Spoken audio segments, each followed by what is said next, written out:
Yung tutusukan. Opo. Putulin nyo tapos itusok. Puro mapayat. Ay, ito pong nasa kabila. Yan, mataba. Ito pong isang to. So dito naman po kailangan yung ingatan yung dapat hindi pasmado, pasmado na ako.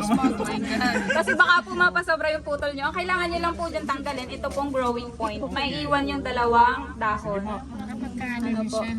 Yes po. Ang talas pa naman yung ano, dapat medyo mapurol pala. Ayan po.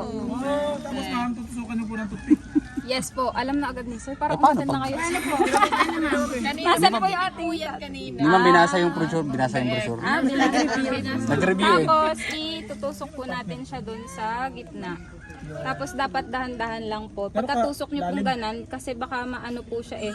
Masira. Parang tumagilid yung tusok mo, mama. Oo nga po eh.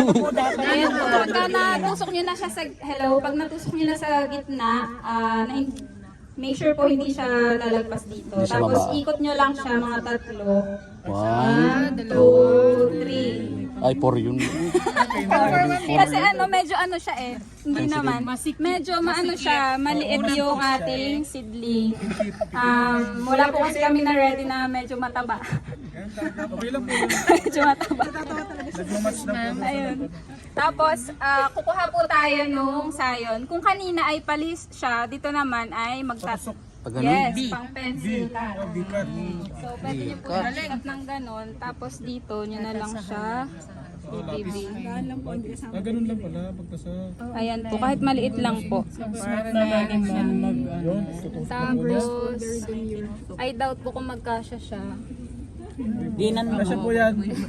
Ma'am. Ang whole insertion po, mas maganda siya gamitin ko yan. Ang seedlings natin ay mababa. Sagad nyo po. Malaki. Tapos, nasa po yung Doon sa ay, tapos, Saan ang clip niyan, ma'am? sa gitna rin po siya. Ganun po. Ilalim. sa ilalim ng Tapos, yes po. So, putulan nyo din po siya na putulan nyo din po siya na dahon. Yung magkabila. Dapat kalahati lang. Ayun po. Ganun po siya. Okay na po. Ay, tutugso. Wala yung ano, wala na tayo ano. Huwag po ito gagahit, mga professional lang pang gumagawa nito.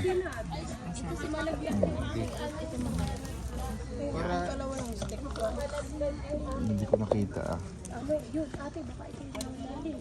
Yan. Pag nabuhay, akin yun ha. Pwede lang. Ito lang. mamatay yan. Walang gunting. Wala po. Wow, galing ang bilis ah. Feeling ko kaya mo din ng 200 per hour. Ano? Ano na? Pag-expert na. Ito na wala na, nagalang na. Ayan. Kamlong. Yun nga dapat na sa... May plastic yung isa. Hindi na tinanggal yung ano. Walang paglalagay. Kailangan nyo po Puto na po kayo nasa sibling. Dali, balik. Pag namatay, may panghulip. So, ako hindi kayo mamaya. Dinidiligan ka po ito dito. Dinidiligan? Ayusin po pag diniligat. Kukulog lang. Kukulog lang. Dapat ang RH ay nasa Ba't inalis yung katabi? Meron kami.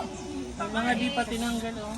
So, dapat ay 80 to 90. Dapat daw ang relative humidity ay 80 to 90. Kaya po kung ano, ito po ay tinakpan natin. Puno po siya, wala po siyang singaw talaga. Tapos, wag pong baka ma-excite kasi araw-araw. Bubuklat si silipin. Huwag niyo. Ma'am, yung atin daw dapat tinanggal yung mga hindi na ano. After 4 days. Yung hindi... Dito sir, pwede pa dito sir. Hindi po, pwede po. Sir, malak. Pagtatalagang kanya eh. Binantayan eh.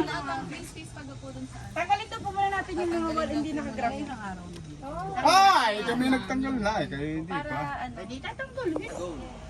Ano po yung goal natin?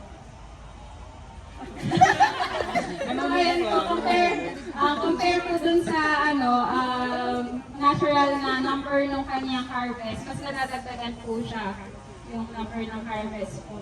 So, madagdagan or tataas po yung yield. Yung lifespan po kasi ng talong po mas mahaba kaysa sa kamatis. So mga adopt ng kamatis yung dahil nakatungtong siya sa talong. So usually pag po tayo ay sa wet season, ang harvest natin 3 to 4 namamatay na yung kamatis sa ordinary seedlings. Ano po?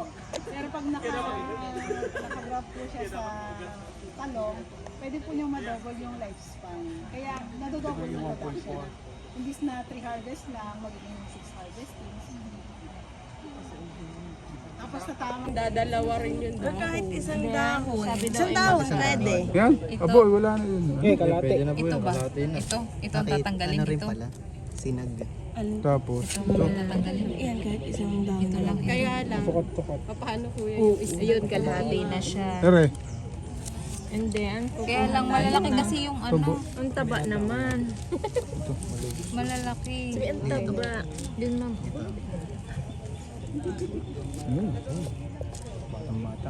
bata.